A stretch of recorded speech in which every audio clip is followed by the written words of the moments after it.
But anyway, hey guys, let's get started. So obviously we're at a restaurant here again. So today, I think Gary and I want to talk about tournaments in general. And maybe specifically a little bit of the WVGO, but definitely tournaments in general, throwing a tournament. Not so much competing at that I think that would be a whole separate thing, is, getting into the competition style, where, because you could cover anxiety that goes with that, if you're a good competitor, if you're not, that all that stuff. But let's talk about the ins and outs of running a competition and what's that's like and what that entails, and something like that. So because a lot of people might not know, and I think probably one of the things we were talking about before we get on here was that there's a tournament that Gary ran in Nelsonville, right? So now he knows, more or less, and it's an interesting thing, isn't it? I would think, this is my guess, I think a lot of people think it's easy. I know a lot of people don't, because I talk to people, but I think a lot of people think I could throw a tournament, right? Because I've seen it and I've seen people try, and I'm not against people trying. I think it's cool. The more things that we got to do, the better. So I'm never rooting for anybody to fail, but I don't even mean that. I was going to say it's funny, because it's not what I mean. It's just a saying, but it's weird when I see it. And I think then they find out how hard it actually is, like, oh, okay. Or even you really have to have the connections, and I could kind of talk through that for my first tournament when I didn't have all that stuff, right? And how we got into that. But it's a messy thing, messy, complicated. And, people are happy, but there's going to be unhappy people too. There's a lot that we have to deal with from a tournament, right? And it's a scary thing actually once you do it, because you want everything to go good. You don't want anybody to get hurt, and there's a lot goes into it, right? Well, so that's the big thing, is like, you don't realize. I think it's kind of piggybacking on the running in an academy. You don't realize all that goes into it. With an academy, you don't think about who's scrubbing toilets and who's cleaning up and all that stuff. On top of, hey, I have to ask my friends for them to pay money in order for me to keep this place going. So it's the same thing with a tournament. It's like, you don't think about all of the other stuff. There's a lot of stuff that goes into running a tournament that you don't really process. So, what happens if somebody gets hurt? What happens if, a division's not filled out? Hey, there's only I've got 6 guys in this division and 1 guy in this other division. And there's a lot of things that I think, I'm not saying that it's anybody's responsibility. It's not the competitor's responsibility, but it's just stuff that you have to think about as a promoter that the competitor doesn't really have to think about. He's just got to show up and compete. Yeah. And that's exactly really right. Like, there's a lot, and over the years, I wouldn't say I have it dialed in by any means, right? Because I think it's always a work in progress. And the other thing that every tournament, I try to improve something or learn something. But the other thing is, for what we are and what I want to try to be, like, I think sometimes people need to get that too. We're a regional tournament, right? Meaning that we're mostly in West Virginia, Ohio, and we've been in Virginia. So like the three states, but mostly West Virginia. But by that meaning, like, we're on kind of a shoestring budget in a way, because these tournaments aren't huge and we're not charging a bunch of money. So that adds different challenges to it, right? So, and people, I think, need to understand that it's like, the competition wise, it's the same people that go to the good tournaments. That's the funny thing. It's like, it's an odd thing. Like, somebody will pay $150 or whatever the going thing is to be in the Arnold's or Naga or Grappler's Quest or Grappling Industries, or on and on and on, right? It's the same people that you compete against. It honestly is. And so, because I remember there's been a few times people have traveled from out of state to go to our tournament, because I think they're like, and well, they've actually even said, I was looking for easy competition, I thought it would be in West Virginia, and I was to get ready for like another big tournament, so called, and they didn't even place. And I remember the guys specifically telling me, and they're like, I've won Naga and I've done this and done that. And they're like, I got murdered. And they were like saying, maybe it was because I came and I thought I was going to smash everybody and I wasn't really ready for this. But it's like, just because we're in West Virginia / Ohio, especially Ohio, man, there's so many good jiu-jitsu places in Ohio, but I think people need to remember that. So what I say by that is, it's the same people competing. What's different is it's cheaper. There is some limitations now. We were talking, like, because it's cheaper, like we may not have the quality of the refs, right? Like sometimes that's the thing we struggle to get with, and typically try to have higher ranked people, and they are higher ranked people, but when it's a mixture of refs coming in, like we don't have a bunch of refs always working for us, like a well-oiled machine, and that makes things pretty consistent. So if I have a new guy from a gym that comes down, he's going to ref, well, maybe they're kind of running things a little different, right? We try to keep them right. And then, you know, obviously people come over to me and they'll say, hey, this guy's not calling this, not calling that. If they're consistent, it's cool, right? Like, you know, but if it's like missing something, then maybe we need to run over and say, hey man, like you're missing this or that, right? So I would say that's one of the drawbacks in a weird way, but it's not a drawback where it's nobody's really getting screwed. I've never had anybody mad. Usually the people that have ever said anything, it's always, they usually come and apologize. It's like usually hyped up emotion type things, and then they got to realize like these refs aren't trying to screw anybody, right? They're trying to do their best job, and of course we try to take them out if, you know, they're have their own gym in there. And you know, and that's another challenge that we should probably talk about later, is obviously I have a gym, right, and I'm running a tournament, and it's not so much of an issue because we don't have a ton of people that compete like adult wise, right, from the thing, but perception could look bad if it is. And that's what I tell our guys sometimes too, like, because I do feel bad for them when they compete, they don't get any coaching. Like I won't talk to them, I don't run over there, and I feel like it's different, right? Yeah, well, we kind of talked about, you know, as far as like promoting your friends or whatever. Like I've got friends at the gym that I've probably held back a little bit on belt or stripes because, and we've talked about, the worst thing you can do is be my friend. And the last WVGO that I helped ref at, I had to ref. Josh was competing at the blue belt, or I'm sorry, at the white belt division, and I refed one of his matches. Now I probably should have given him points when I didn't give him points. Yeah, and it was one of those things where it's like I didn't want to show favoritism. I didn't want to be looked at as somebody who was like, you know, oh, he's just playing this for his guy. I was actually harder on my guy than what I probably should have. I would have gave points quicker had it been somebody else's student than my student. Well, and that's a solid point, right? Because the people that we do have ref, like yourself or myself, when I have to ref, I feel like we're of good quality character, right? Like I hopefully that's all the refs, and we try to, like the ones we were like, I feel like I've got good friends, and so do you. We hang out with good people, and because of that, they're typically of good character. Because I had the same story, you know, at the state games back when they used to be outside, you know, Bobby Bailey was going against a guy, and it was a hell of a match. You know, he's a brown belt under me now, but he was going to win another great guy from Tim Manning School in Virginia, and they were just going all over the place, right? And then Bobby scored points 100%, but they also kind of rolled off the mat at the same time, right? So it's like people are like, oh, did he score? Did he do this? And then that came down to, if it's questionable, I'm going to have to go with the other guy because that's my guy, right? And it seems completely opposite of what people would think. And I remember Bobby kind of looking at me, and he's a good dude, but he was like, that wasn't points. Like, and I remember his mom was actually there, and I think she said something, and I said, no, you just didn't get him in time. So like, but I also knew like they were the points that would have won him the match, right? So but it was going to be tied. So I knew like they're going to go to overtime. So it's not like I screwed him either. I mean, I kind of did because it had been over, but I was like, just win it in overtime, man. Like I can't, and I later explained it to him. That's not a new story for him. I had to explain like, hey man, this is what happened. And you know, that's the other thing. People kind of get it. Like when you lay it out, like, you know, like say, hey man, if I do this, anything questionable, then I look bad, our integrity goes down, and nobody's going to come back. You know, That's the whole thing.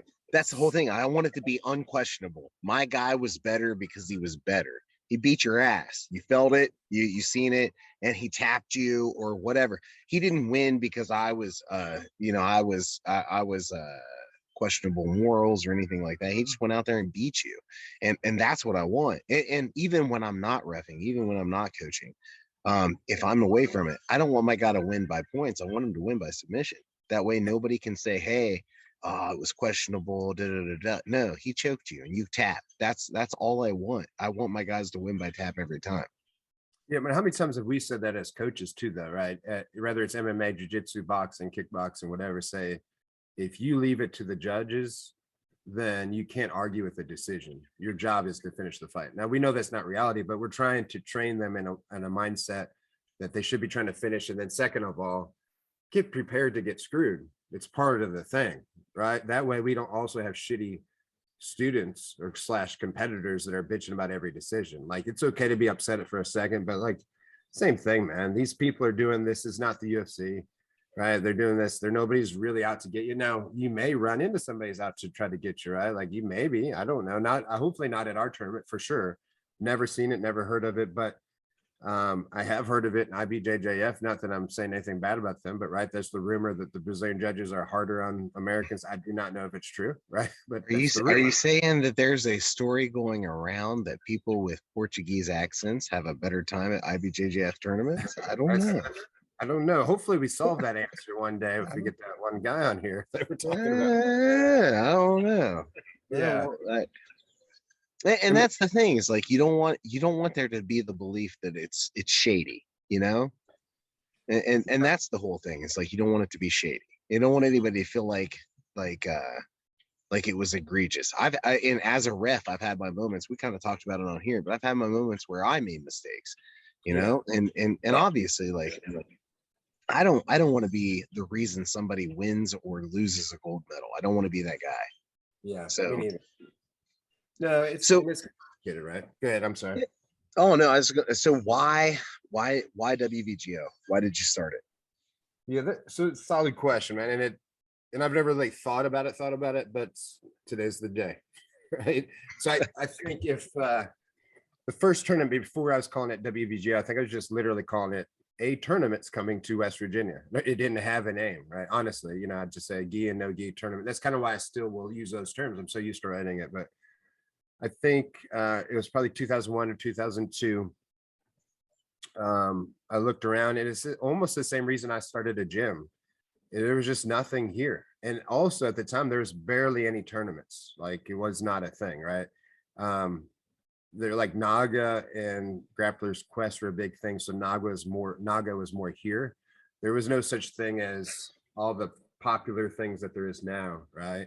And so if a Naga came, that was good, but they just weren't, right? So we had the Arnold Classic. And I even remember the Arnold Classic the first year, because I was in it the first year. You had to actually write a letter to, I think they were being ran by, and you may know who this is, a guy named John Saylor, Shingatai Jiu-Jitsu or something like that. And you had to like write a letter, be accepted, and then he would call you almost and like interview you before you could go. It's so weird, right?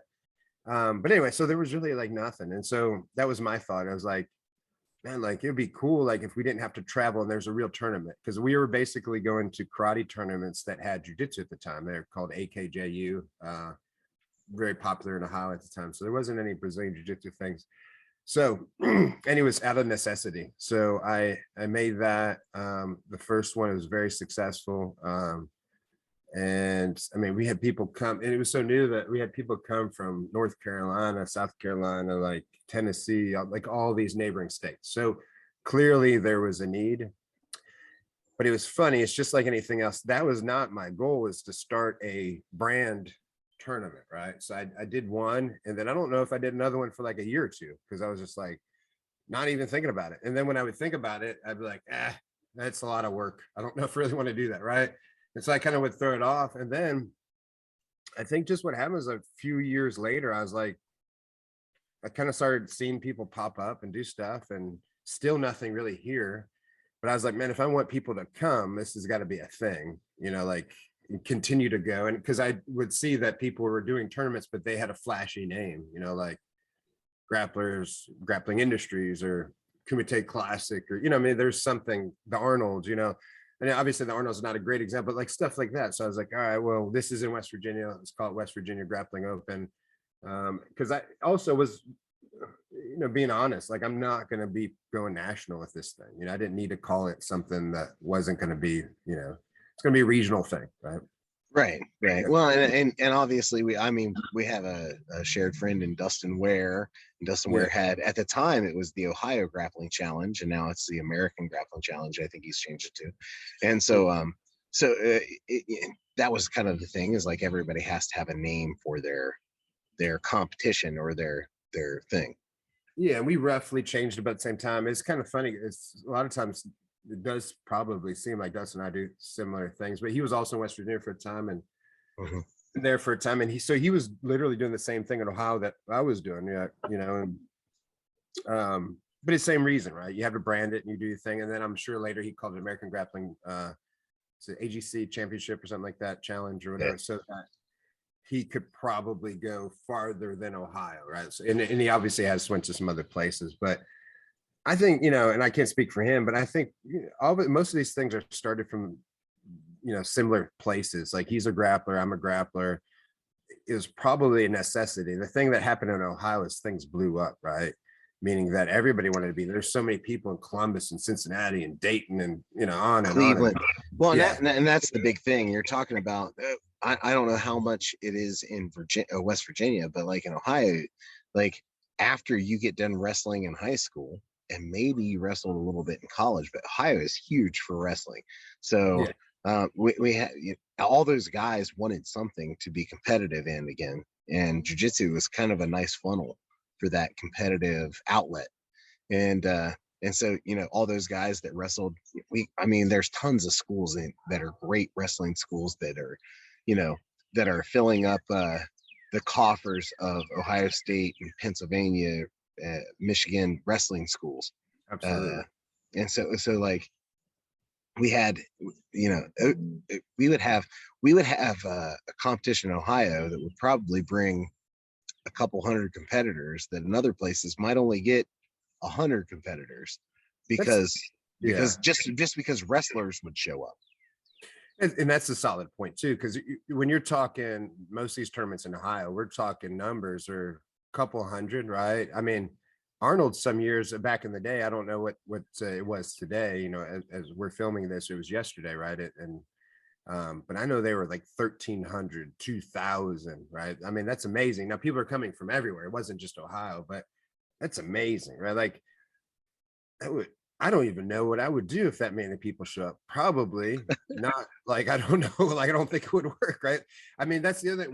We're if it happens, like I'm joking, right? We can handle it to a certain degree, but ours is designed for the 150 level and under, right? I've been like, we're trying to make Bluefield, Virginia, a new place, and it struggled, man, and it still struggles. And so we've had like 30 people show up in Bluefield, right? It's just because there's not like, it's not a noggin. It's like people don't know who we are and it's coming through. And I don't know if Bluefield's an ideal place. And maybe that's the other thing. I probably did a crappy job marketing in that area because I don't live there. And but you know what? They were still good tournaments. It was fine. You know, I just got to leave earlier.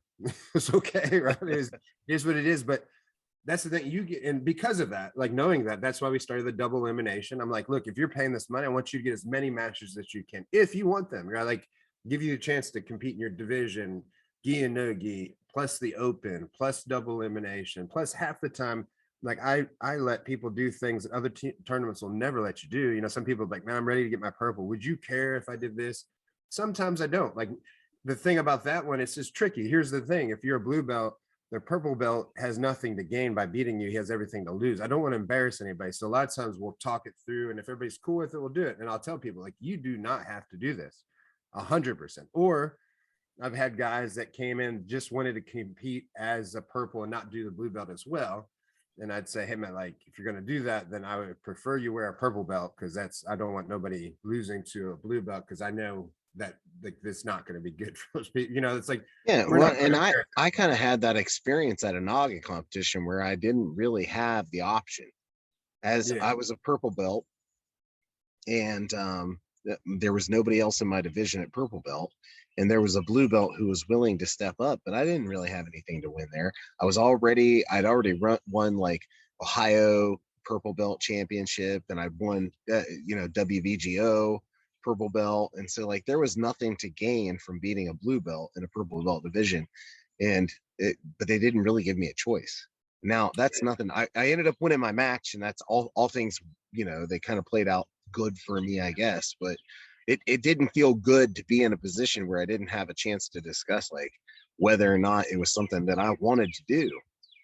And that's a good, and that's the point. And that's kind of why we run it this way. Cause this is what I thought lacked in the big tournaments was the fact that they tried to act like, even with all those people, I know half the people that run them and they're good people, but what happens is they run it so much like a business that there's no talking to the promoter anymore, right? It's like, get the hell away from me. They isolate themselves, which is a great move because, as you know, Gary, I get bombarded, and you probably did in the one you ran. It's like I'm trying to do stuff, and then at the same time, like somebody just wants to come and bullshit, which is great, right? And it's also my job to bullshit, right? But I'm like, I'm trying to do brackets. I do probably way more stuff than I do. I'm really hands-on. I do weight, a ref. You know, I'm doing a lot of stuff that I shouldn't do, right? Like, but I'm also trying to keep costs down. So I'm doing all those things so that we can run this, you know?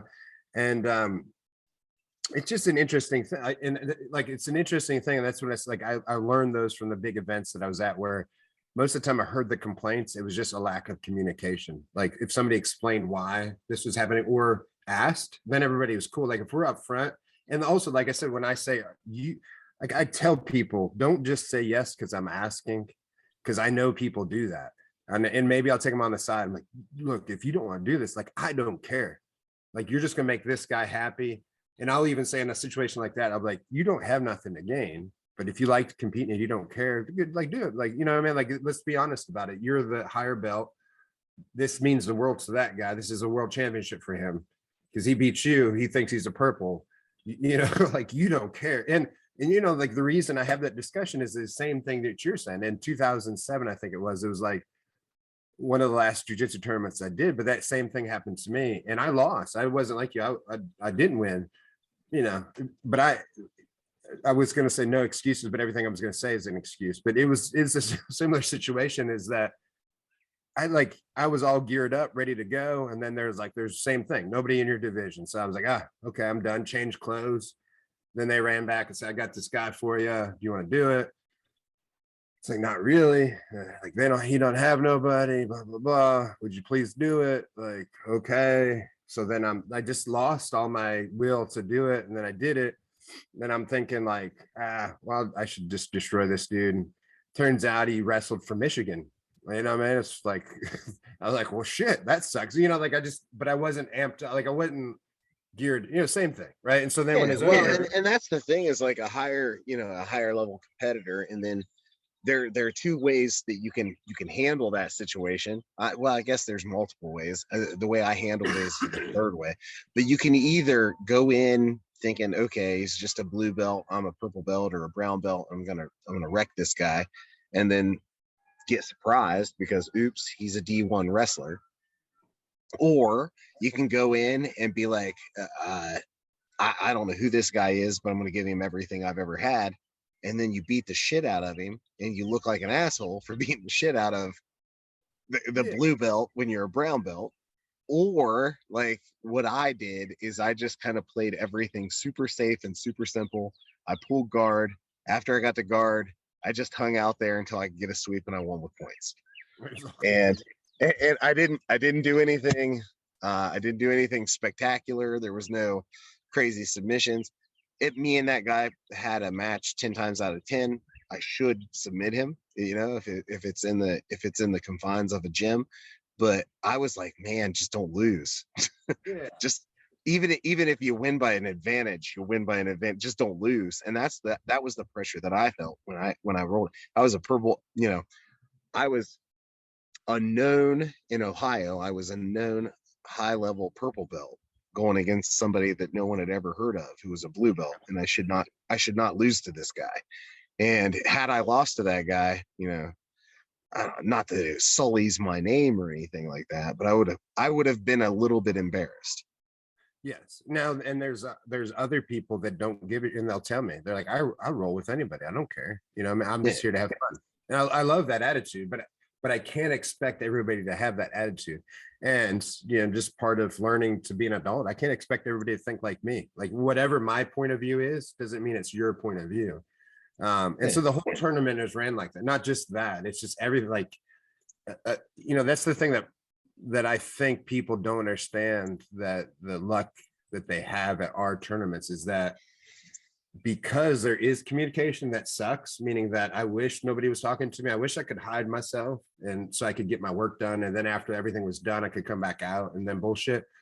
But the upside is, and the part that I don't think that people maybe value as much, is that I will let you do a lot of stuff. Like, meaning that if you want some more matches and you got some people, like I maybe don't have the time to go find them, but if they're like, hey, this guy wants to know if we can compete, you know, like he didn't have a bunch of matches, I didn't have a bunch of matches, you know, whatever it is, I was like, well, sure, go ahead.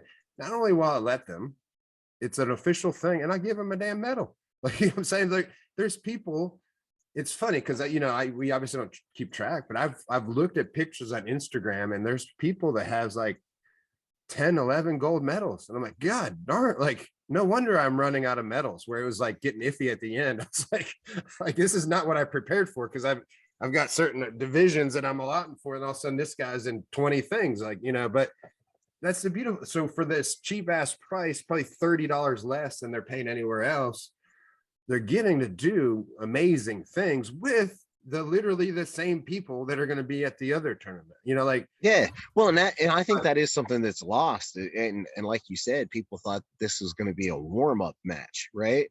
yeah. And I remember, I don't know how far back your memory goes of me competing, but I competed there as a white belt all the way through. And I remember I remember thinking to myself, like, okay, well, I'm an older guy, so he'll let me be in the old bracket, and I can also be in the adult bracket. And so that's at least 4 divisions. And then I remember my first WVGO. I can't remember if it was you or somebody. I think it was somebody else came up to me and asked me after I'd gotten done with all 4 of my divisions if I was interested in having a match. Because at that time, I just cut a ton of weight. I was down to 185 pounds or something like that. And there was a blue belt who didn't have anybody to roll with. And they were asking, hey, would you be interested in the gi if you could go ahead and roll with this blue belt? He's a little bit bigger than you, and obviously he's a blue belt.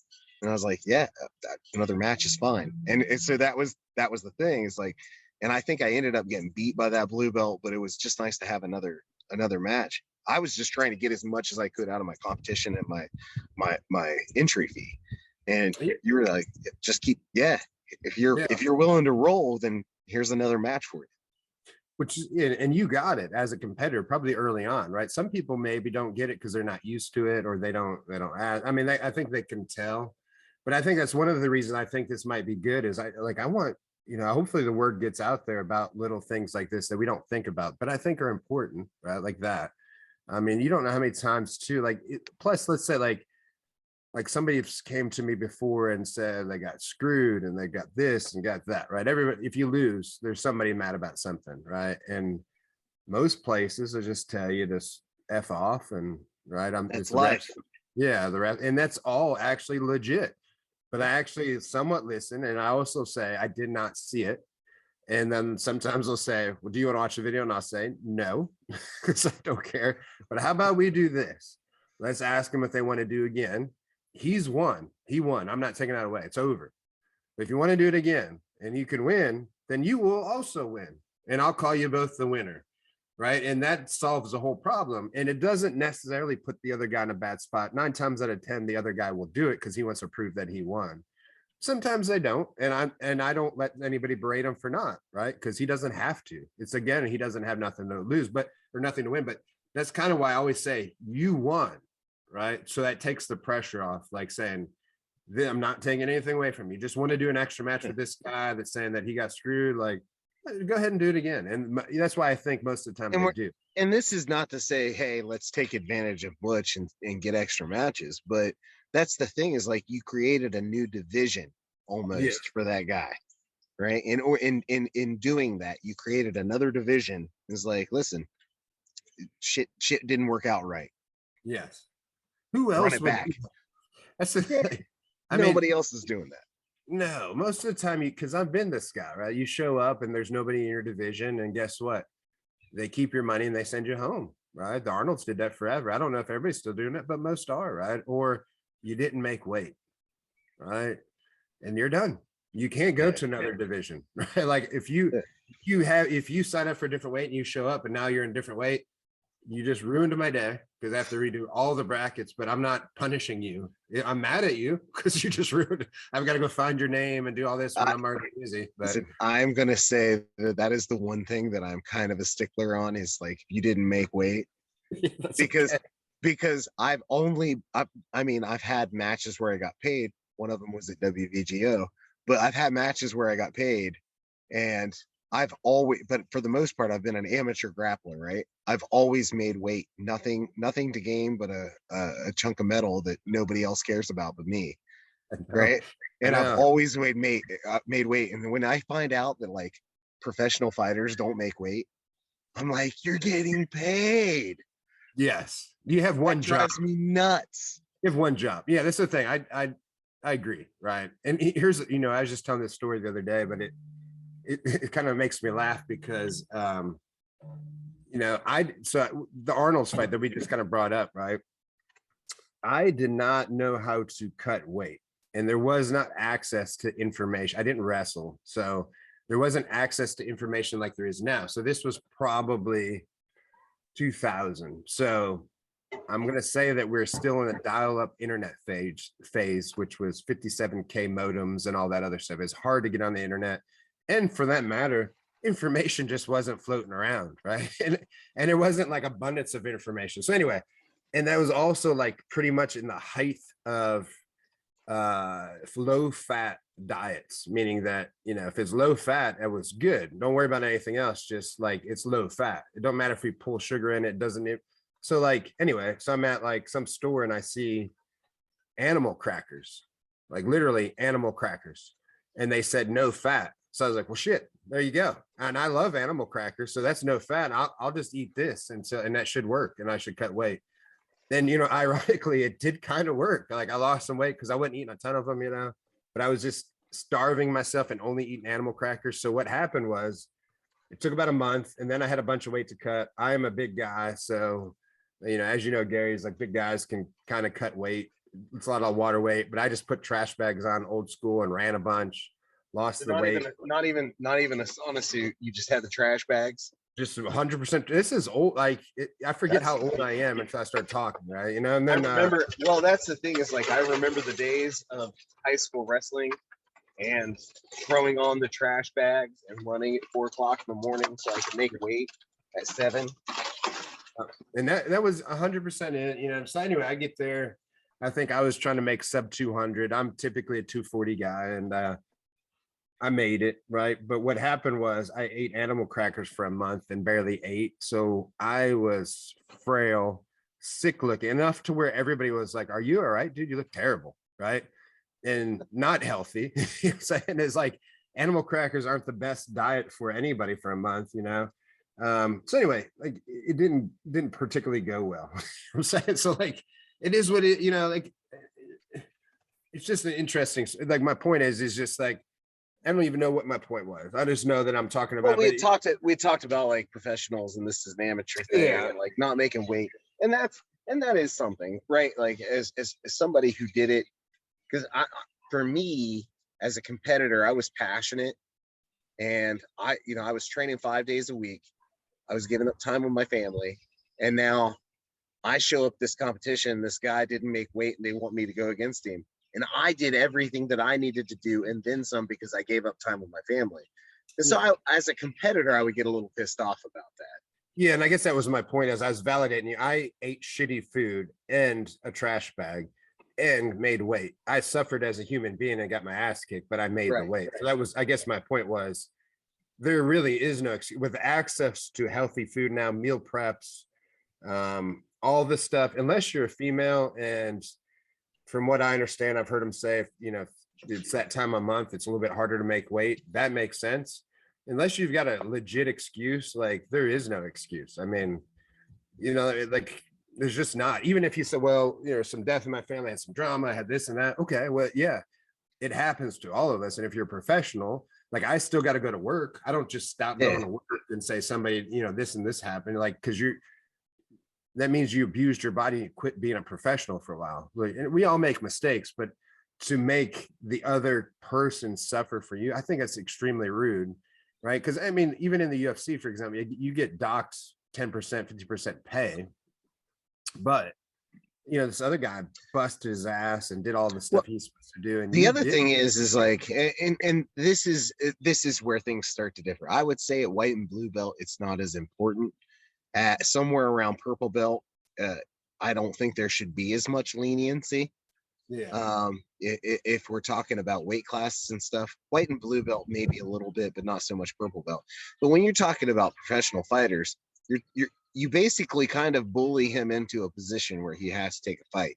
That's You know, well, and that's yeah, and that's the bigger issue. Is like now the other guy didn't have to do all the work, and I think at one time, if you went back and looked at it, there was a, because I used to do some fight betting, and there used to be a statistic on it. The guys who didn't make weight but still ended up fighting won X amount of times, and it was better than 50%. Like it was something that you could bet on, and and that kind of sucks, you know.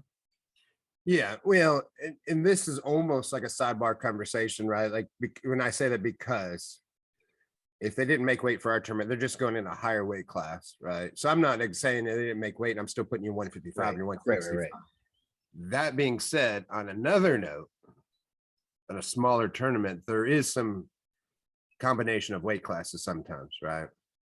So that is like, but I was looking at the results with somebody was talking about some audio. Sorry about this on this thing, but anyway, I was talking about some or I was looking at some Arnold pictures today. So that's what I want to say. And you know, that I know they haven't had it for a while, but there was like 2 people standing on the podium, which means there's 2 people in a division, right? And I saw somebody else say his opponent didn't show up, so he won the division. That's unheard of at the Arnolds. So if that's accurate, what I was reading and what I'm seeing, that's crazy, number one, right? And it's no reflection on the tournament that ran it. I think Grappling Industries ran it, which is an amazing tournament. But it's probably a reflection of the Arnolds they haven't been around for a while, and COVID and all that other nonsense. But I guess, you know, speaking of that, it does suck for people that cut weight to be in the not heavyweight division. So they're like, I'll cut down to 205, and then they get put in the 220 up division anyway. And I do like, that's one of the things that people are just like, they get it. And, you know, they're like, man, I cut weight for this. And I was like, yeah, but there's not anybody in that division. So here's out, you win your division. I know you don't really want the medal, right? I mean, you're going to get it, but you came to compete. So if you want to compete, like, here's the other option. And sometimes like it's like I'll try, I've done a few things, especially with kids. I do a little bit more than I do with adults, but like, let's say that you're, and I don't remember the weight classes off the top of my head, but let's say that it was 205. I put you in heavyweight, but I try not to put you in the 185, right? Because that doesn't make sense. That's not fair. But I have tried to do something like that before, where somebody was like, you know, like I still let's say that I let the 185s go. And then I say, hey, this guy's 205. Do you guys want to compete with him or something? If the guy was like, I don't really want to go with those guys, that's why I cut weight. So it's like another option. Like, I'm not just throwing them in there unless we talk, you know. And that's what you want. You want as a competitor, you want the option, not the pressure. Yes. Right. And so like I remember there was a competition that I went to where, because opposite of the Naga one, there was a competition that I went to, and there was a blue belt heavyweight that didn't have, I was a purple belt. Blue belt heavyweight didn't have anybody to compete against, and they asked me if I'd be interested in rolling against him, not pressuring me into it. It was like, hey, we seen that you're, because I was in 5 divisions already that day. I was in the absolute no gi, the masters gi and no gi, the adult gi and no gi. So I was already in 5 divisions, and they said, hey, we understand that you like to compete, you just want to get matches in, be interested in rolling with this blue belt who's, he was super heavyweight. He was like 300 and something pounds. He was a giant guy. Yeah. I was like, yeah, like, let's do it. And he ended up beating me on points. He ended up getting a takedown, and that's kind of where we hung out. And but it was a good experience for me, because like I just not really grappled with anybody that big.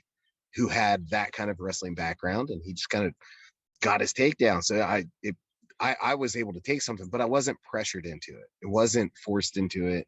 It wasn't, hey, we're holding your money hostage if you don't take it. And so that was the nice thing about it. Yeah. Yeah, you know, and obviously I was thinking while you're talking too, like I know, you know, we're talking about kind of all the advantage in a way, right, of what it's like to be at this specific tournament, right? You know, and I would think another advantage too, you know, unrelated to that is that, and there's not, this is the right thing to do, but since we have a little bit less numbers than those other ones, like I let people kind of like coach their people pretty close to the mat, like sometimes on the mat, right? Like we're normally like they're like one coach allowed, all things that are 100% right with the big tournament because it's too chaotic. And sometimes it's still chaotic in ours in a nice way. I just like, I guess my thought process on that. So what let me explain that first is that, so if Gary's competing with me, Gary's coach would be on the mat, my coach would be on the mat, sometimes some other people, sometimes like 3 foot away, like they're pretty darn close. And we let it, like the ref at any time has the option to say, hey, get the F out of here, right? Then move back or whatever. But my thought process is like, that's kind of what like makes it fun, as long as they're not being disrespectful or whatever, right? Sometimes we have to watch the kids because parents aren't on there, but it's a little different. So I don't know why the kids are like, the whole thing's amped up to a 9th degree sometimes, right? And especially if they're just being a little disrespectful, like choke him, kill him, break his arm, right? And they're like 6. I'm like, yeah, man, like you need to shut up and get off. And that's not what I want to hear for a 6, you know. But I think in a weird way, like because we have that option, it adds another value of fun in a weird way, right? I think, and you correct me if you're wrong, Gary. Like again, we've not had any issues, right? And if there ever is, somebody moves them. For me, it almost, and this might sound kind of silly, but it kind of feels a little bit more like a schoolyard fight. Well, that's what like, I agree. Like that atmosphere where everybody is kind of like huddling around and being like, hey, get him. It kind of feels that way a little bit, not ridiculous. And it doesn't feel like anybody's jumping in or anything like that, but it does have that atmosphere of like, hey, you know, team A has their guys behind their guy, team A, and team B has their guys behind team B guy. And it feels more fun that way. Yes. And it's hard to explain unless you're there and see it. Like, I think, and that's what I was thinking when I was talking, when I was explaining, I'm just like, people are going to think this sounds terrible, right? Like, but it's not like, it's actually almost, and it's evolved over the years because initially it was almost adversarial and it was confrontational because it's just like, because I've been at a tournament one time when 10th Planet was really popular, right? And so they're like yelling baby wipe and, you know, all these, the weird terms that they have. And so like as a joke, the other team was going Big Mac, Whopper, like all just random words. And I was like, what are you doing? And they're like, we're making fun of those effing retards and like all this stuff. And like, it was more confrontational. And I was like, well, that's not cool, right? Like that's weird, you know, but now it's like people will yell and then like the coaches actually like a laugh at half the time while they're yelling at each other or say something, or even like the competitors are like, thanks, man. You just told me he was going to armbar me or something. And then everybody kind of gets a chuckle out of it, right? Because not everybody's a great coach, right? They're like, you've got the armbar, you've got this. And it's like, it is what it is, but it's exciting in a weird way. And the way that everybody keeps it is also kind of funny. And it's also a brotherhood, you know, because most of these people are hanging out all day and their teams are competing against each other. And they're hanging out, giving each other 5 and laughing. And a lot of times, you know, like they'll like the very last tournament we had, we just sitting and talking, and you know, we just did a tournament or a podcast with George Euler, but you know, there's a guy that competed against George that was like, he loved him. Like he's what it was Zach, you know, who we also Zach Humberson. I've been drinking too much stuff, but you know, like it was Zach, you know, our friend, and he was like, look, I grew up watching him, which sounds weird, but I remember when he beat Wes Sims, I remember he did this and that, and he's like, so it was odd, you know, he's a legend. And remember, like George said, he hated people saying that, right? But it was like, so that, you know, he got that one out of the way. And you know, I think the first one, it was kind of awkward for him. And then they competed again, and another thing, they did a lot better. But it's like, we were all talking, and he was telling George how he admired him. And this and that while he's competing against him, right? And then other people are talking, and then we're talking, and it's just, to me, it's beautiful and it's fun. And I'll be honest, as a coach, not only just as the promoter of the event, but I'm learning new jiu-jitsu. I get to see what other people are doing. And I get to see is our gym on the cutting edge like these guys, or anybody doing something that we're not doing? And I look at that as it's all friendly competition. Like if you're doing something that we're not doing, that's great for you. Good for you. I'm not mad at you. It means I've screwed up as coach, and I'm going to learn from you, because that's part of life. I need to learn, right? So I think there's so much good stuff coming from there, and that's usually when it's all over. Like a lot of people that's never been there, they always say like, man, this is the funnest thing I've ever had. And it also goes for me, like talking to them, right? The refs are talking to people, we're hanging out, I'm giving them five. And that's how, Gary, that's how, I'm pretty sure how we became friends. Like I'd be like ref in your match, and I'm like, man, that was a good job, dude. Like it was cool. Like because I was actually, yeah, I was actually curious about like how far back you remember me. Obviously doing the WVGOs, and I was heavy competitor at white belt, blue belt, purple belt, and I don't know how far back you remember me, but like that was the thing that always, because I would always say, hey, I'm going to Charleston at my original academy. Hey, I'm going to Charleston, or I'm going to Nitro, or wherever it was going to be at that time. And I'm going to go to that competition. Is anybody going? And I was kind of like the cheerleader to go to the WVGO from Athens, Ohio, just because I seen how fun the competition was, how interested in the competitors you were. And it was just an atmosphere that I liked being around. Kind of the same reason I think that we ended up being friends. You had that same energy for your competitions. And it was all genuine. Like you went to a different gym, right? So you could say that we were rivals technically, right?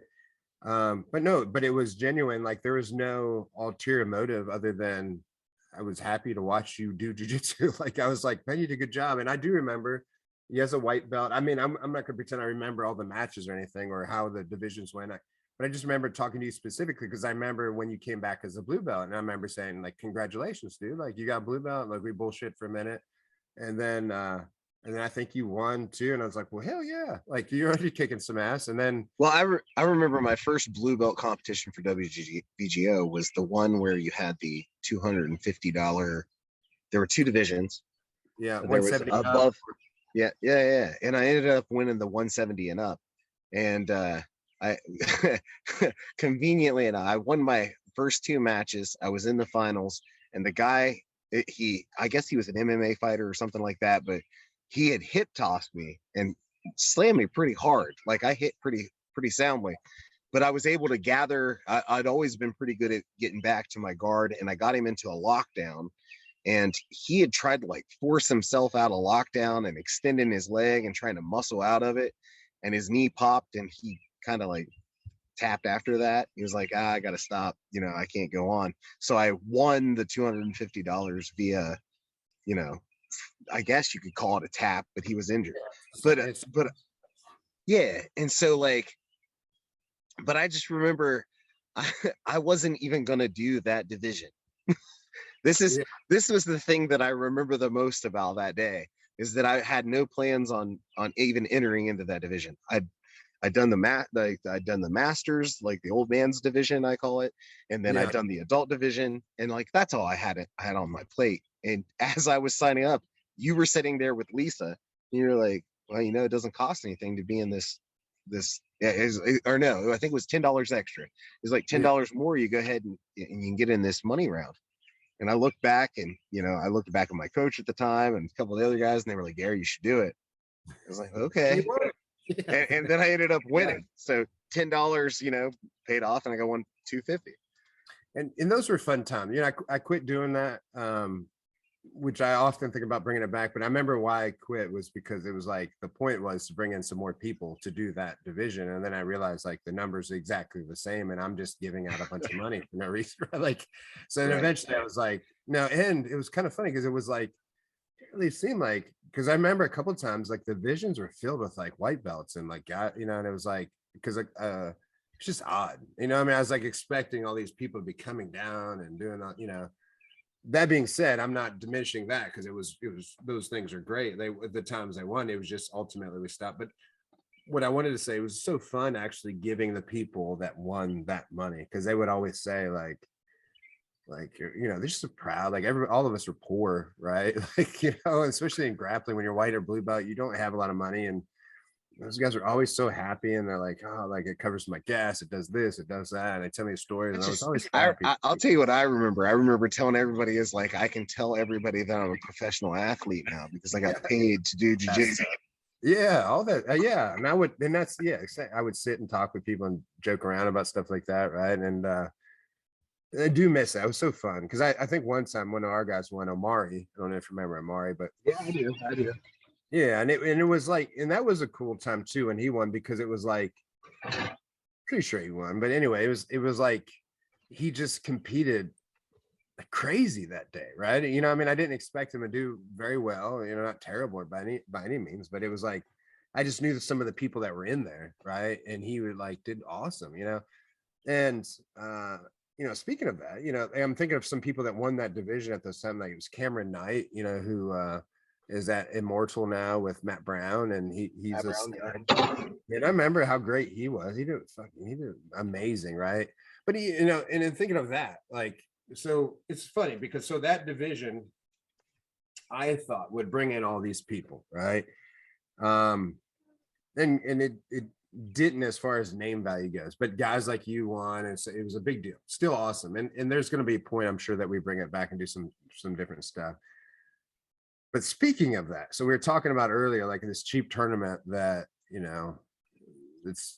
you're still seeing the same competitors. I mean, Jeff Monson competed in our tournament in the division, and he ultimately went in the finals with Jason Butcher, who is a great fighter, a Bellator fighter, and a black belt at Ground Zero in Huntington. And they went into overtime. I mean, when else can you go? And that's when Jason Butcher wasn't really Jason Butcher, like he's a lot more famous now, but that's amazing, right? And you get to go with him. But on top, then we had Tom DeBlas and Ricardo Almeida. Now, in fairness, that part is when I was running ADCC, which I still do, but and I don't run the thing like Tom DeBlas is, but I run a nationals tournament, just not the trials. But I did run the trials once as well.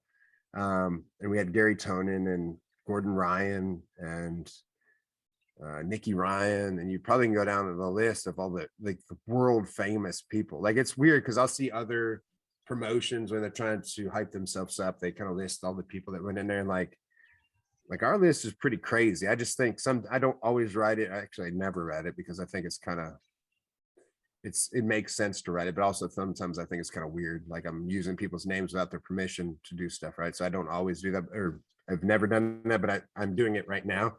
So I can't say that I've never done it, but my point is, like, so in a $65, 85 show, you don't pre-register, but like, we've had the elites of the elites, and you get a chance as a normal grappler to go against people. Like, I remember guys going against Tom DeBlas, and they're just so excited to go against Tom DeBlas. Like, they're like, I can't believe, like, one time they didn't open. So I had this brown belt.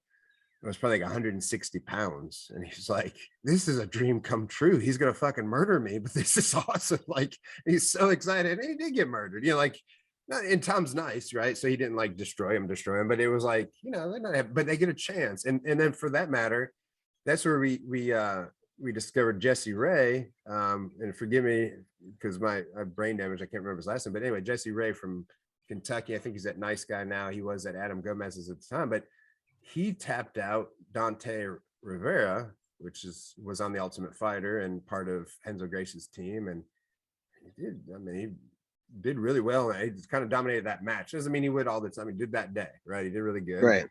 Then all of a sudden we're like, man, Jesse Ray, where'd he come from? Right. And then it was like, Tom DeBlas and Noah DeVore had like amazing match. Noah DeVore is another West Virginia cat, but it was neck and neck. It couldn't win either way. And that was amazing for Noah. It was so exciting. The people are cheering, and it could have, his family, and they truly thought he won at the end. And, thinking back, I don't remember all the details, but you could have probably made an argument, because his style it just worked well that day. But anyway, it was amazing, so just a regular West Virginia guy got to go to these famous people and did pretty good. And then you know, we put Jesse Ray with Noah in another tournament, and Jesse Ray beat Noah, you know, I think fairly easily. So all of a sudden, Jesse Ray just comes out of nowhere.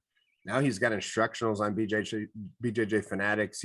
I think he finished third in one of the ADCCs. I don't know if it was the official one or not, but he's a big deal now. And he was also a guy that had done several WVGOs, regional things, and then kind of got, because he got to go against those guys and had a big showing and had these videos, like he's a thing now, right? It's not just because of that, he did some other stuff, but that's the point. Like the point when you asked about why we started was to give people here in West Virginia an opportunity to compete. People in Ohio, people in this region, because again, I know Ohio has a lot of tournaments now, but they didn't at the time, nor did Kentucky, nor did any of these states around me, right? And it gave people an opportunity to come here to compete, number one, to show their skill, number two, and then the fact that I was able to bring in some of these guys and give you guys a chance to go against elite competition that you probably never would have been able to do.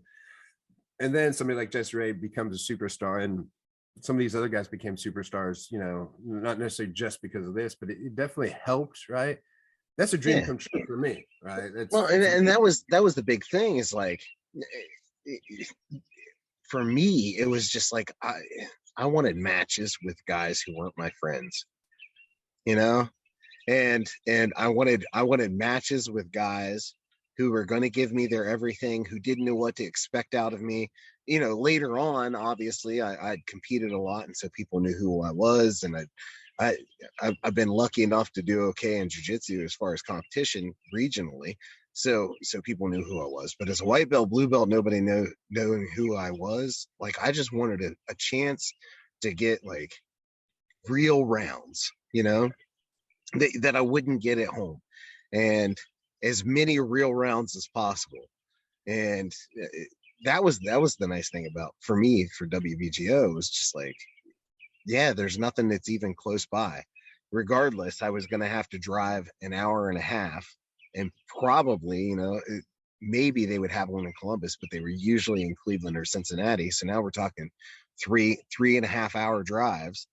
And so it was nice to only have to drive that hour and 40 minutes or hour and 30 minutes to Charleston or to Nitro, and have some matches where, you know, I spent a lot of money just in travel.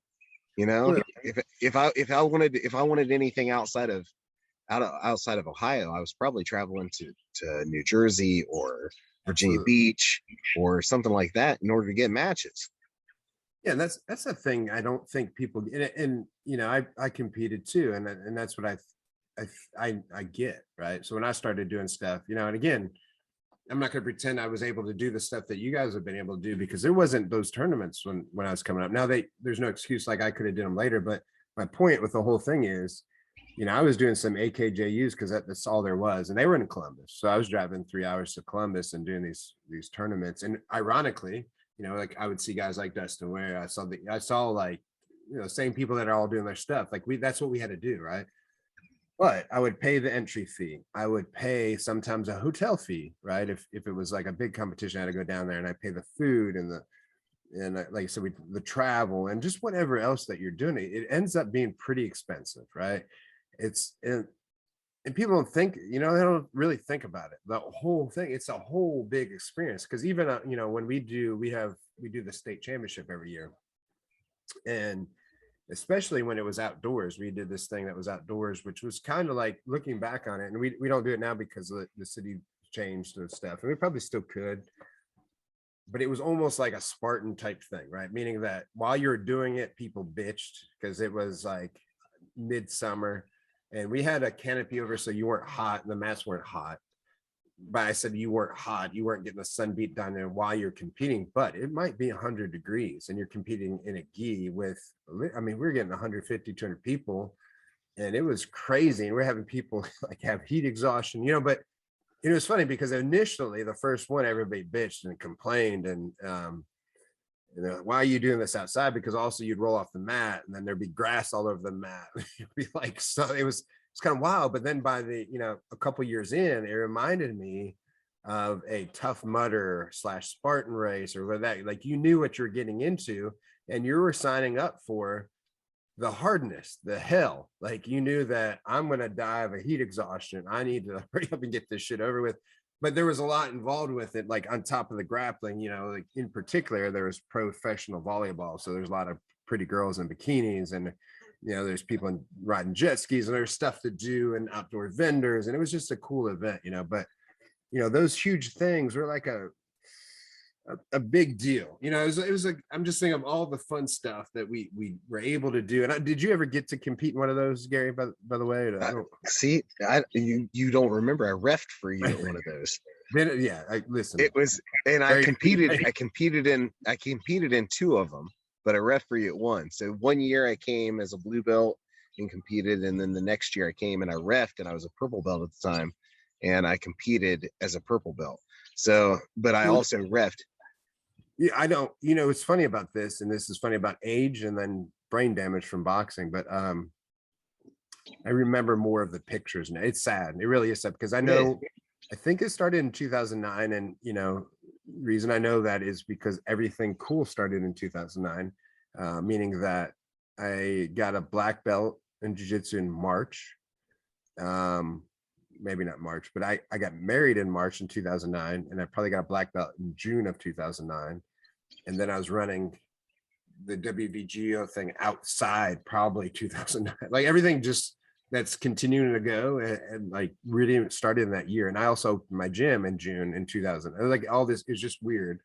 But you know, of course I remember my marriage and all that stuff, but it's like a lot of that stuff I just remember, it's like a blur, because it was like so much of a whirlwind stuff, you know. I don't expect you to remember all the matches. There's I mean, if you think of it, how many thousands of matches have you watched? You know, no, but you know, it's hard to remember all of those, you know.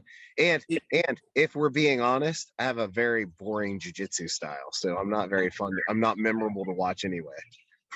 Yeah, well, you know, and here, sad, I've got a live video going on Instagram. Everybody says they don't have sound. There's nothing I can do. I'm sorry, and they don't hear me, so it doesn't really matter. But scratch that out. I always run this live. But here's what I wanted to say about that is that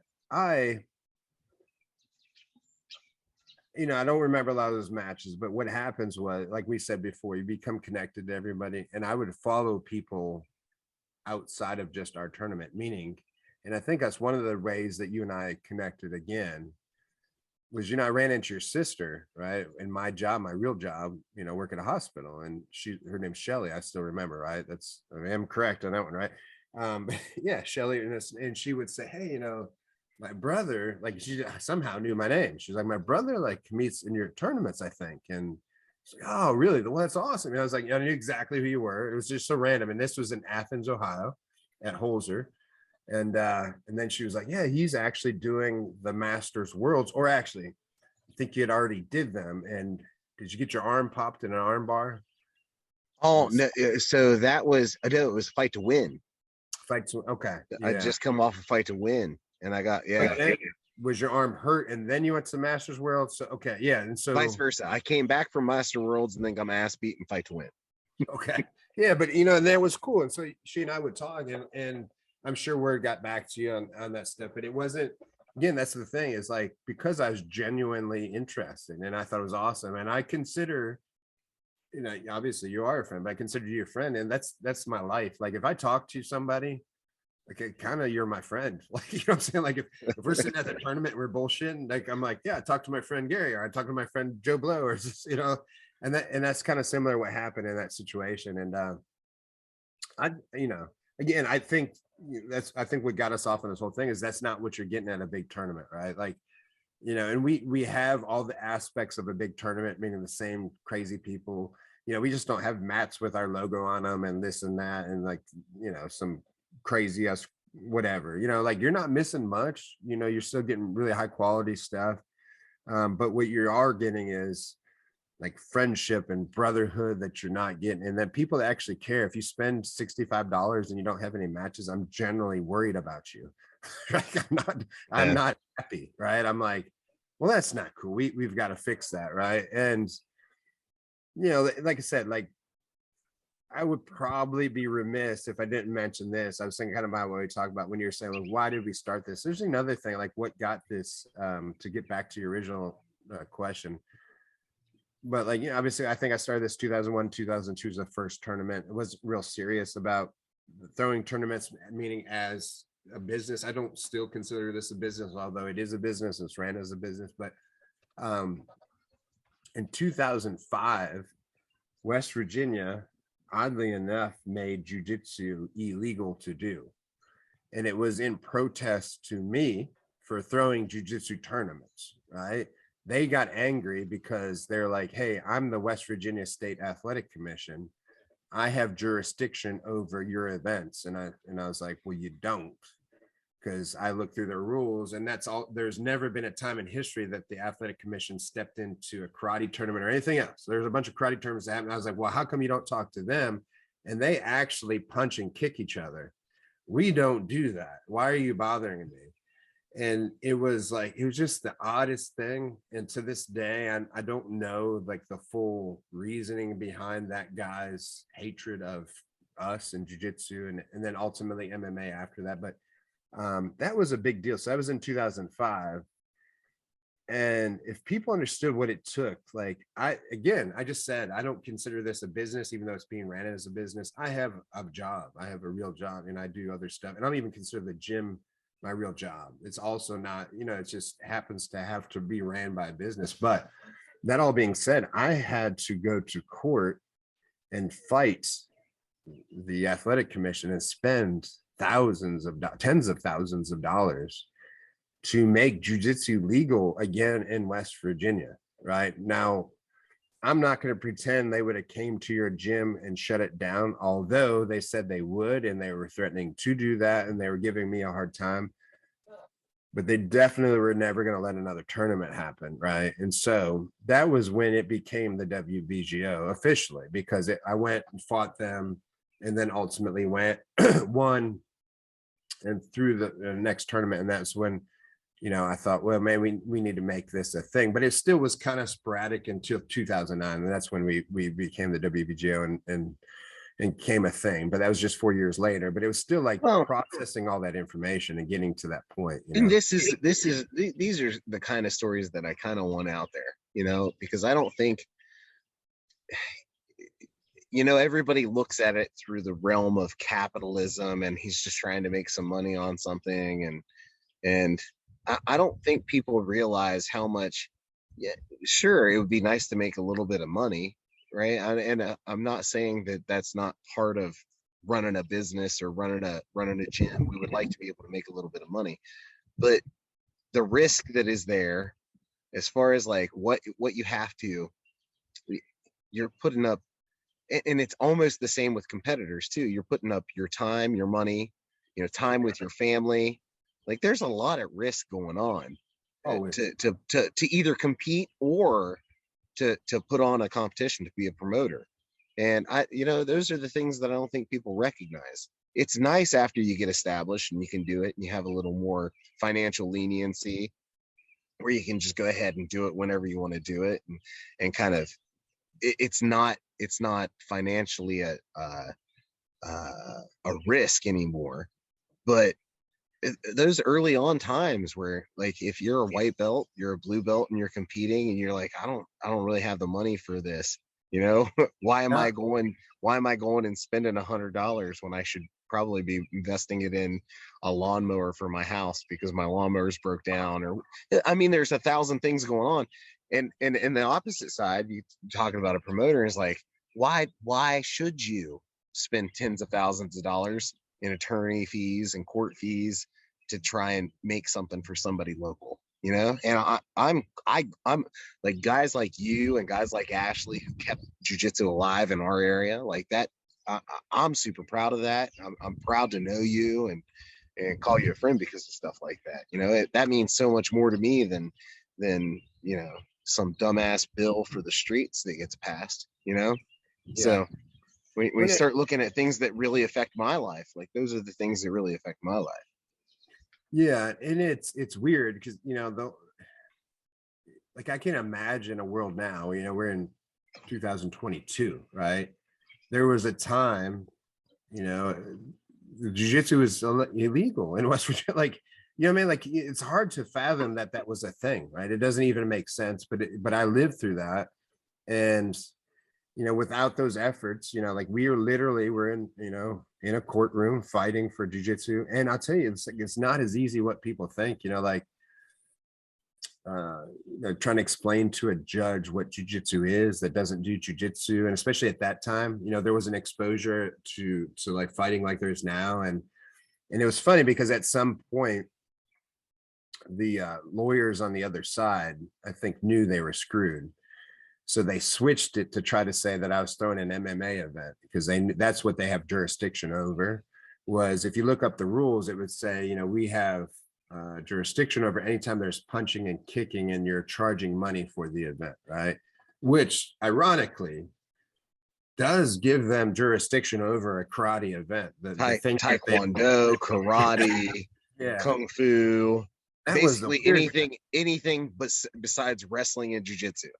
Yeah, that was such a weird thing that they didn't bother him. It was almost like a vendetta against me in particular. It's very strange, but it was, initially, I did hear some, I still don't really know what that stuff was about, but I do know, like, they had some issues with chokes, and because they told me that, I was like, you can't tell me a choke is safe. And I had to testify in front of our House of Delegates and all that stuff where, they said the same thing. Like, it's trying to explain this stuff to old people is very strange, right? So I want people to understand that, because when I would say I had because I also helped make MMA legal here with the help of some other people, but even that, you're trying to explain to somebody when they'd say, well, you don't have 16-ounce gloves. And I'd say, yeah, but those 16-ounce gloves are to protect your hand so that I can hit you more. Because if I didn't have those, my hand would break and that would mess up the fight. Right? And they're like, what? And I was like, I'd show all these studies that say, yeah, this 16-ounce glove that you think is safe, actually the point of impact does this. And it's like getting hit with a bullet. I had all these good studies. And then they're like, well, okay, that's fine, but you can't tell me choking somebody's good. And I was like, well, that's interesting you said that, because judo is an Olympic sport. And nobody's ever had a problem with that. Like, nobody even thinks about it. Nobody contests it. Nobody's ever said this guy got choked out and now there's a problem. I was like, and at that time, I don't know if it's still true, but nobody ever died in doing jiu-jitsu or judo and anything like that, especially in a professional event or environment. But there was like 4 people that died a year doing boxing, right? It was weird. These are the things I talk about. Well, and that's the thing, is like, you hear the rare circumstance where somebody maybe was in a guillotine and they try to like slam their way out of the guillotine, and then he gets some sort of spinal thing or whatever. That now, but it is so rare compared to deaths in boxing. I mean, if you think of, there are probably more golfers who get serious like brain damage from catching a golf ball to the head than guys doing jiu-jitsu every year, I would say. And it's like, it's always funny because like cheerleading or tumbling or that is the most dangerous, and we push our little girls into that, but we're telling grown men they can't do jiu-jitsu. And there's constant like arms and legs being broken in cheerleading, football, and it is rare that anybody gets seriously injured where they have to take time off in jiu-jitsu. It just doesn't happen. Doesn't. In all the tournaments we've had a couple of injuries, right? Things happen, but nothing bad. When I say things happen, like nothing catastrophic, and very rarely anything that's even where somebody had to go to the hospital or do something, and that's hundreds and thousands of matches, and that, as opposed to, listen, I boxed, and after I boxed, I had to go straight to the hospital. I tore a rotator cuff, and same thing could happen in jiu-jitsu, right? But anyway, it's an interesting time, and that was it's 2005 again. I guess to get back on track, is that it was a weird time, and that's what started all this stuff, and then that's what led me to, after I was successful and we officially made jiu-jitsu legal again, I was like, well, now I have to do tournaments, because I just went and fought. And it's the thing, like, there was no thought process of like, I want to start this business, I want to start a tournament, because here's the ironic thing that people understand is that just like you said, it is a business, but I'm not making a shit ton of money for this or that. I'm not going to pretend I don't make money, but it's very minuscule compared to the high dollar tournaments, because that's why they charge a big price.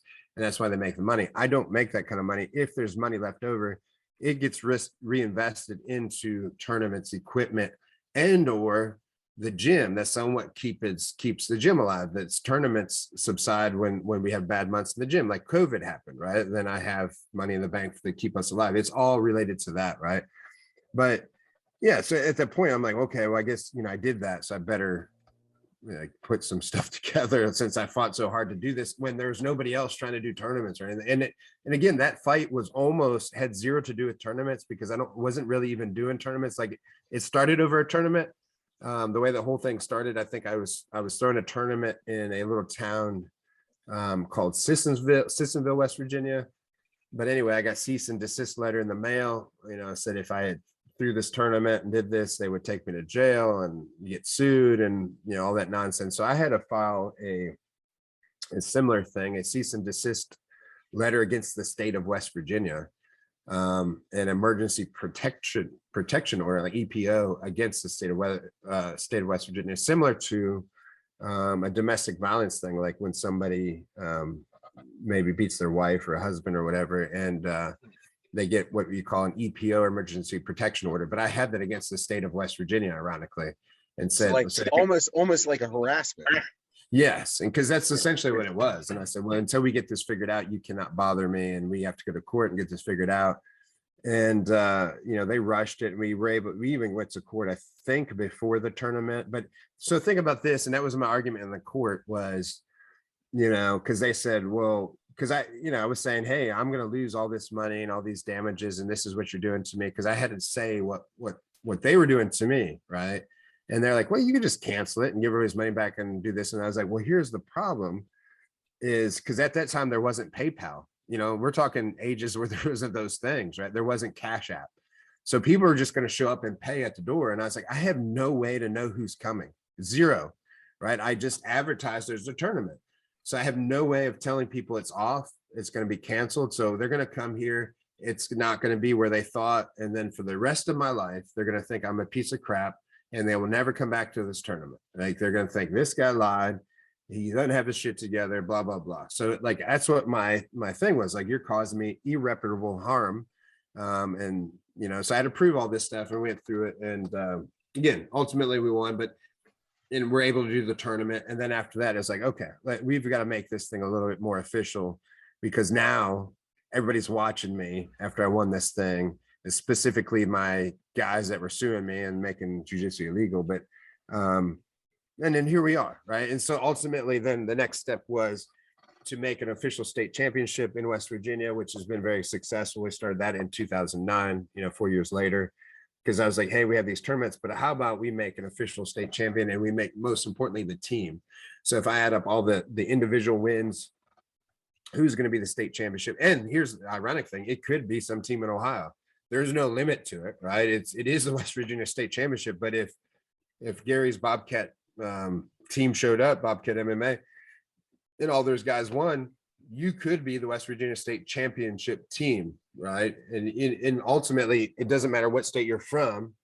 It's not just for West Virginia. It's a state tournament, right? A state championship. As a competitor, I came to West Virginia, and I can claim that I was, purple belt West Virginia state champion, no-gi West Virginia state champion, but I'm from Ohio. It didn't matter where I was from. I just, and that's kind of goes back to what you were talking about. It's like, this the same guys, guys, me, I can't wait to have Seth on here, because Seth Jones and me talk about this all the time, is like, guys who want it, go do it, Yeah. and like, you don't have to ask guys who want to compete if they're going to go compete. They just show up. And I don't want anybody who watches this to take this the wrong way, but there's a big difference in talk and walk. I've got a kid who's 16 that trains up a Bobcat. He's there whenever he can be there. He signs up for every competition he can sign up for. He signed up for the Arnolds, and on that note, how did he do today? He did great. He got a gold and a bronze today. Oh yeah. Yeah, he competed in the adult division up there, and ended up getting a submission victory over one of the adults. He didn't medal, but he ended up submitting an adult. And but he's one of those guys, like, I don't have to ask him, what are you working on? What are you doing in your off time? How are you training? I, I was training 5 to 6 times a week, running 35 miles a week, and I was mediocre, and it was just because I loved competing.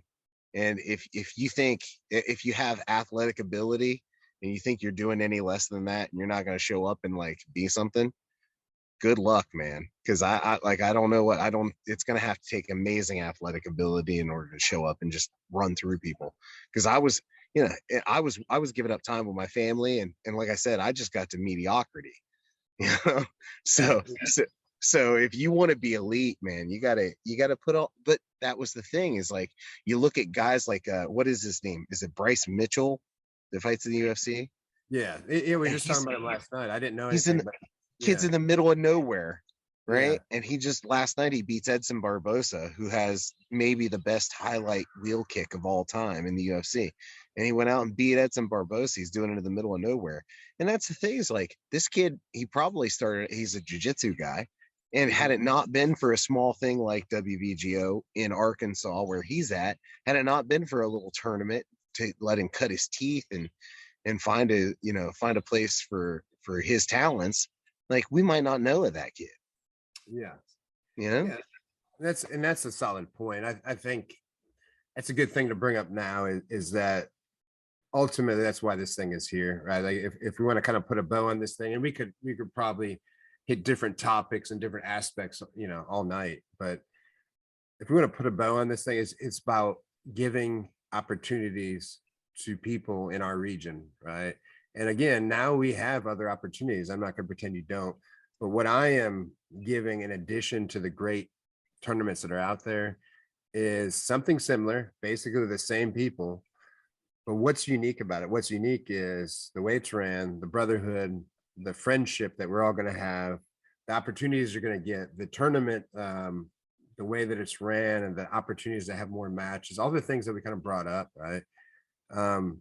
But in the end too, isn't it cool to go to a tournament where you are friends with everybody there, right? Like, the refs will sit and talk to you, both of them. Nobody's rooting for anybody. Like, they might say, man, that was a pretty cool move, right? Or after the match, they'll talk to you. Like, that's cool. Like, I've spent more time at the end where sometimes I feel guilty because, again, another part of being a small tournament is I'm the same guy that puts the mats down and picks them back up. I don't have a team that does that.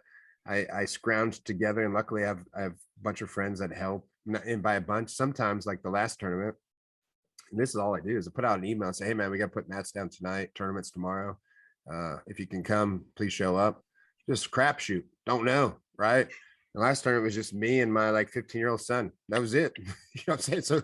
So we had to put some stuff down, and then luckily, somebody showed up later, and we did a couple of things, but we get that stuff done. But my point is, during that process, when I should be helping, and I'll feel guilty, I'll sit and be talking to all the teams. And first question I'm usually asking is, was everything okay? Did we do everything that to make you happy? Is there anything that could have been improved, right? And then, because that's important, and then I'm going to take that information and try to do that.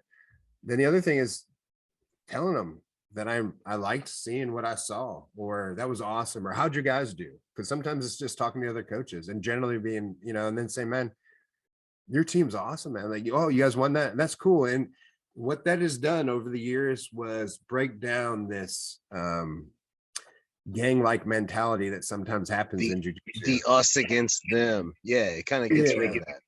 Yeah, and that's been the best thing about this as a personal growth thing too, is that I truly now believe and feel that I'm friends with all the other gyms, because before that we didn't communicate a lot. And even if you saw each other at tournaments, of course it's competition, so it's just a little standoffish, right? And maybe kind of joke. I was more friends with some people than I was before, but now I feel like I'm pretty good friends with everybody, right? And hopefully, once people get to know me and they like me, that's the general thought of everybody. I don't want anybody to hate me really to anything, but especially the tournament, because that way, once you're there, I think it alleviates all those things that you might be thinking that, hey, this guy also has a gym. This guy's out to screw my guys. This guy's out to do this because he wants everybody to go to his gym, right? And then they say, okay, well, he don't actually even have that many people compete. And when they do, he screws his own guys. Like, because that's the other thing. Like, if there's a division that needs a person and it's 185, I'll put my freaking 155 in there without even asking them. Even though I said all that other stuff, I'll do that to my people. Like, I kind of screw them continuously. You know, I can screw my friends. It's kind of like I can say a lot of bad stuff about my little brother, but you better not say anything about my little brother. Yes, and that's the thing. It's like, that's what the ironic thing is, because I did have a gym one time say, like, I think they just didn't know, and they, like, what was going on, and they just said, like, you know, I know what their problem was. They lost, but they were like, we don't like your tournament because, and they said all this stuff that I'm like, you know, they think I'm screwing them. And I was like, I don't get it, because I want you to come back. The last thing I'm going to do is screw you so you don't come here. So if you think that, that's probably just because you lost. Like, right? Like, I want you to, and ironically, I want you to win because I want you to come back. Like, I really, you know, I don't want my guys to lose. Like, you know, I don't, but it's just funny, you know, in a weird way. So I'm glad that we got that stuff out, but you know, again, we could have went 1,000 different ways with this, but I think I'm generally happy. Like, I think it's end up more of a WVGO discussion than it was about running a tournament, which, you know, that's fine, you know, because, you know, we could have got in and to how hard it is and all this other stuff. And yeah, you know, we could do that some other time if we feel like it, but maybe you got some stuff. The alcohol gets in the way sometimes, and we forget where we're going. Well, but it's the thing, like, these subjects are broad, right? And you and I could probably stay here for 6 hours, you know, because we're friends and talk about a million things. And then, like you said, sometimes alcohol, but like, there's so many stories amongst that. Like, you know, like you grappling and talking to your sister and Jeff, like I could elaborate on this shit forever. You know, it's a beautiful thing. So we were bringing it back home with the cool stuff. But again, you know, to put a bow on it, I think, and to probably end this with, because we, you know, Gary's cooking some food back there for people that can't see, but he's probably hungry. But, you know, like, in the end is, I will say this. I would say, you talked a lot about me, but it's not about me. I am thankful that I have this. I'm thankful that I stumbled upon this as an accident. There was no motives. There was zero motives. There was just no tournament. So I did a tournament, and I was so uninterested in doing tournaments. It might have took another year to do that, like, year off, and did another one. And then I still uninterested, meaning that I just throw them whenever I felt like it. And it wasn't until something happened that I was like, oh, well, I better throw them because they're trying to make jiu-jitsu illegal.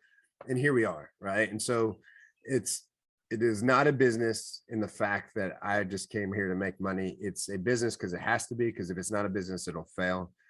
But I'm here, you know, for friendship. Honestly, I really am. And that's, if it wasn't for that, we wouldn't be sitting here today, which is the ironic thing of this whole thing. We really wouldn't. I don't think we would know each other. It's like, isn't that weird? Like, it's solely because of this tournament that you and I have a podcast, we have a friendship, we have an affiliation, we have a love for jiu-jitsu. And just, if it was just that, just one friendship and one thing, then I hit the jackpot, right? So, I mean, I couldn't be. Well, I'm gonna agree with you that my friendship is definitely the jackpot. So yeah, you're welcome. Yes, exactly.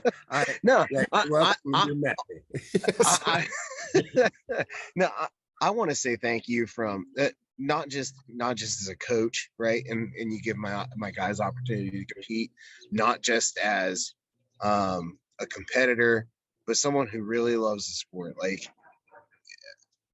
having the opportunity to come and compete, having the opportunity to be a part of it, you know, now I get to be on your side of it a little bit and see how things are run. And I know how much hard work and dedication that goes into each and every individual that steps on the mat. And I don't think we can be thankful enough for guys like you who've actually done it, you know. And like you said, you know, you've had Gary Tonin and Tom DeBlas and Gordon Ryan and those guys that trained the Mitch Keanu Reeves for the Yeah, no doubt. John Wick. Like it's just so many cool stories. I got to ref the match with the guy who trained John Wick. Like that's I can say this. Tactical or somebody different? It was not Terran No, Tactical. no. Oh, No, it was yeah, I remember that. the Collier. Yeah, it was the Collier brothers. Yeah. I know. And Great. So, that's what I'm saying. Like we could go down so many crazy stories, right? But it's just there's so much behind it, and I don't think people who know, they don't know the risk and what goes into it. And so I just want to tell you that I appreciate you.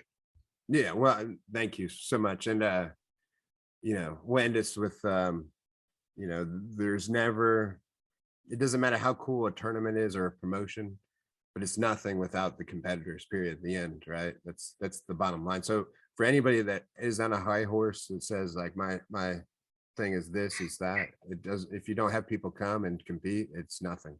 Right. So yeah. So thank you. And thank you for this podcast, man. Thank you for everything. And then hopefully next tournament's March 26th. So let's do some terrible advertising for the tournament afterwards, after all this stuff. But it is just like 3 weeks away or something like that. So March 26th, next WVGO in Charleston, West Virginia, that people can do. And again, hopefully it goes good, and hopefully we have some good people out there and kick some butt. It'll be fun. It's gonna be great. Can't wait. I'll see you then. Until next time, sir. All right. Well, you have a good dinner. Absolutely. Okay. I'll see you, man. Thank you. All kinds of love, man. Take it easy. Bye.